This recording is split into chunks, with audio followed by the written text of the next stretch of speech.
Hey everybody, this is weird. First off, that I'm in front of the camera again. It's been 4 years. Welcome to what we are now calling Feel Good Friday. And we just decided to start this. I decided to start this week when we moved all of our staff to working from home in their own makeshift home offices. Right now we're in the spare bedroom of the Reedy household. And you can probably tell there's a bed next to me. And we're making the best of the circumstances and situation that we're in. I've been thinking a lot about what to do.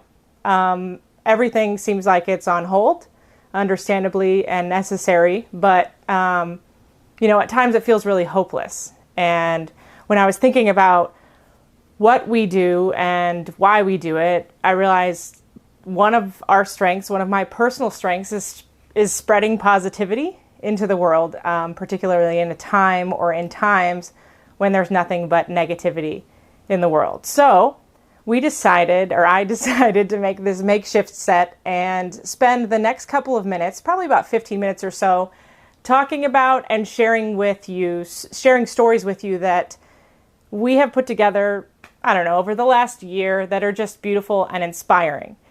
And the first thing is, yesterday you may have noticed that we posted on our Facebook page a beautiful video of the cherry blossom trees that are in full bloom outside of Memphis Botanic Gardens and Audubon Park on Cherry Road. And one of the things that I want to remind everybody is, during this time when we're sort of stuck inside, is that we can still go outside.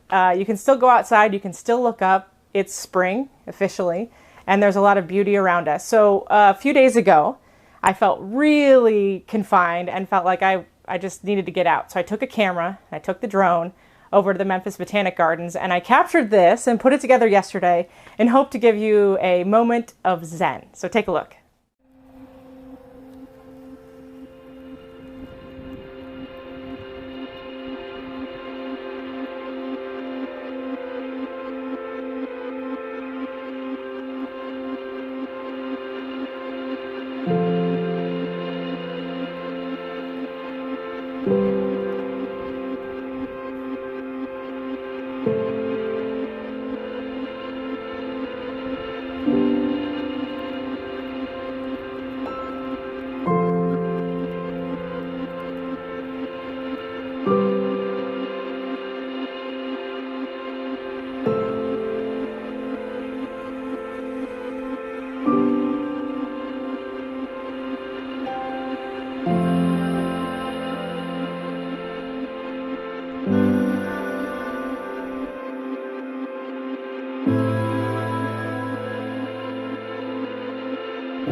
Wasn't that amazing?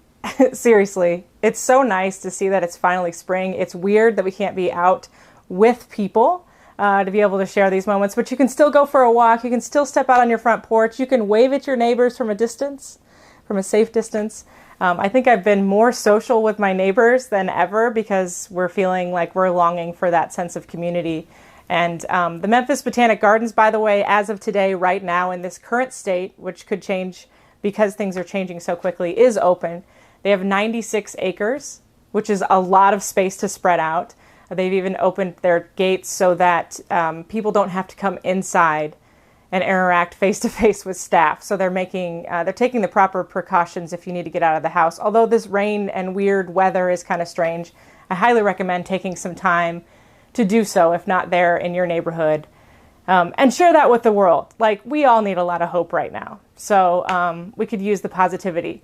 Another thing that I want to share with you is there are a lot of businesses that are hurting, a lot of restaurants that are now officially closed to dine in.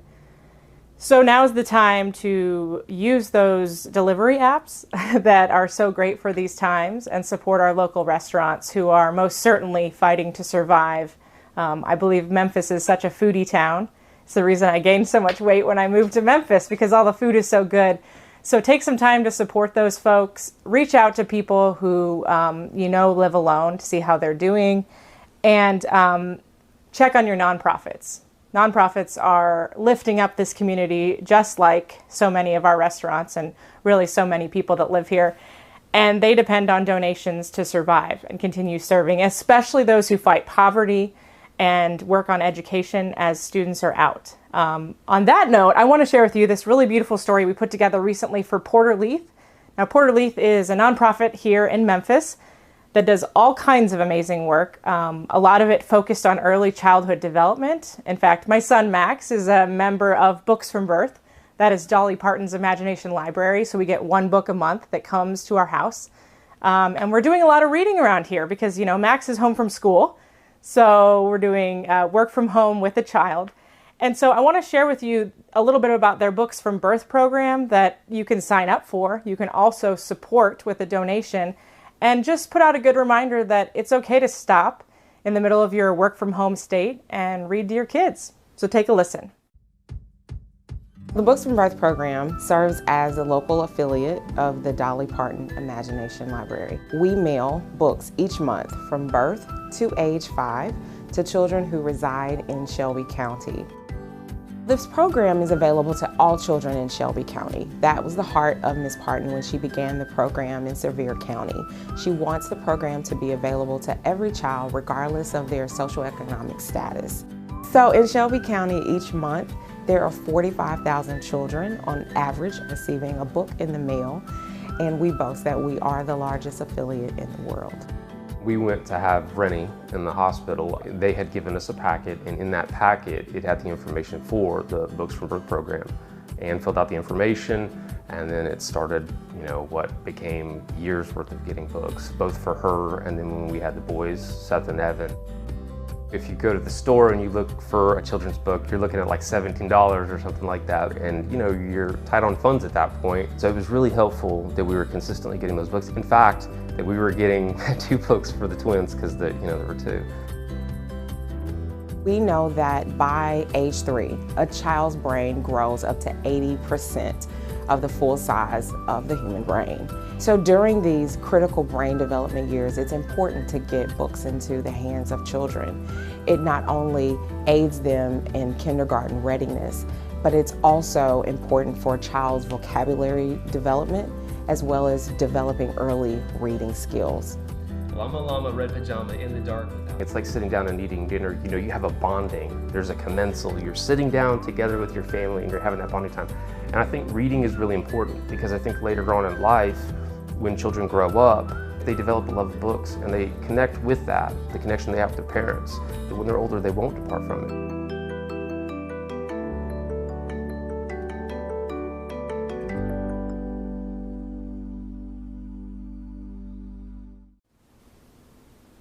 Excellent program. Really, really appreciative of Porter Leith here in Memphis. One of the things I love about that program is it has no boundaries, no socioeconomic status. Everyone who lives in Shelby County, and I think some of the surrounding counties, I'm not going to say that on the record, go look on the website, but everyone is eligible. And so it's really great because we can all say, oh, I got that book from Books from Birth. For example, Llama Llama Red Pajama, which is pajama, not pajama. But for the sake of that book, that's how I say that word. We read a lot of those books in this house, and they're responsible for helping get us through some of these days that feel so very long with a toddler in our house, who's now counting to 10, in large part thanks to one of the books that does counting. So take a look at what they do and share what your local favorite nonprofit is doing to help during this time. They certainly need us to continue moving forward. Speaking of nonprofits, yesterday, which was Thursday, I was at a board meeting for the Dorothy Day House. They work to keep homeless families together here in Memphis. And obviously those homeless families now have kids that are home.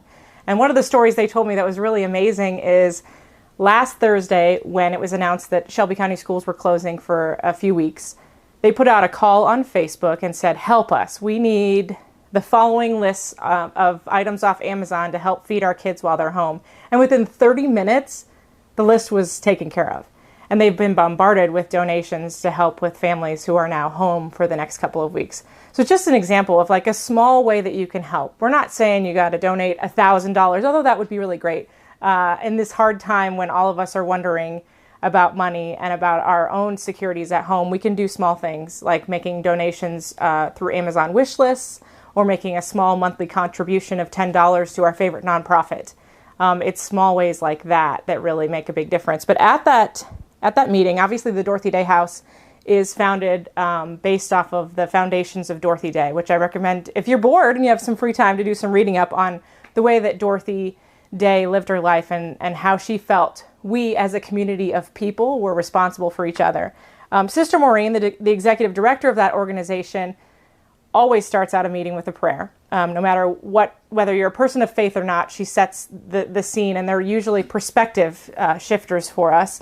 And I posted this on Facebook yesterday. This prayer was actually written by a woman named Cameron Wiggins Bellum. I think I'm saying that right. I just met her this morning digitally. She lives in Seattle. If you've been following the news, Seattle and Washington is hard hit right now with COVID-19 restrictions and people getting sick and being diagnosed every day. And so she wrote this, and it was spread. It's like, it's viral. Talk about positive, something positive that's been spread. She wrote it. Even our own bishop in the Diocese of Memphis shared it. And then she commented this morning and said she's so humbled that it's been shared. She's actually from Memphis originally, born and raised. So how cool is that? Full circle moment. But I'm going to read it to you. Whether you're a person of faith or not, I think if you are a spiritual person who believes in the good of others and wants to be hopeful, this is hopeful. So I'll just read it to you and you can take it for what it's worth. May we who are merely inconvenienced remember those whose lives are at stake. May we, with no risk factors, remember those who are most vulnerable. May we, who have the luxury of working from home, remember those who must choose between their health or making their rent. May we, who have the flexibility to care for our children when schools are closed, remember those who have children who will go hungry with no school meals. Although Shelby County Schools is working on that. Thank you. Side notes. May we who have our canceled trips remember those who have no place to go. May we who are losing our margin money in this turmoil in an economic market remember those who don't have margins at all. May we who are settled in for quarantine at home remember those who do not have a home. And as we grip this country, let us choose love. During this time when we cannot physically wrap our arms around each other, whew, that's hard. That's a hard reality. Let us find ways to, I didn't think I was going to get emotional. Now you're probably all like, whew, this is supposed to be uplifting. Let us find ways to love each other and embrace each other. So, Feel Good Friday. Do your best to go into the weekend and see positive things, FaceTime your families. I got a virtual happy hour coming up. I'm really looking forward to that with some friends in Omaha, Nebraska that I have not connected with in a while. And I got another one tomorrow. So good thing we're stocked up on the wine. We're going to keep doing this every Friday and see how this goes. Hopefully we don't have to do it for very long, but might as well keep the positivity spreading. And whatever your gift is, whatever your talent is, figure out a way to creatively use that in this time where we're all sort of stuck at home. This is my way of doing that, spreading the positivity into the world. And we're going to end this whole thing with a throwback of sorts to to the 901 Day video that we did back in September 1st of 2019. Featuring local Memphis artists, the track underneath, and just some nice positive images of our wonderful, wonderful city. So that'll do it for this edition of Feel Good Friday. Enjoy your weekend, and everybody stay safe.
swear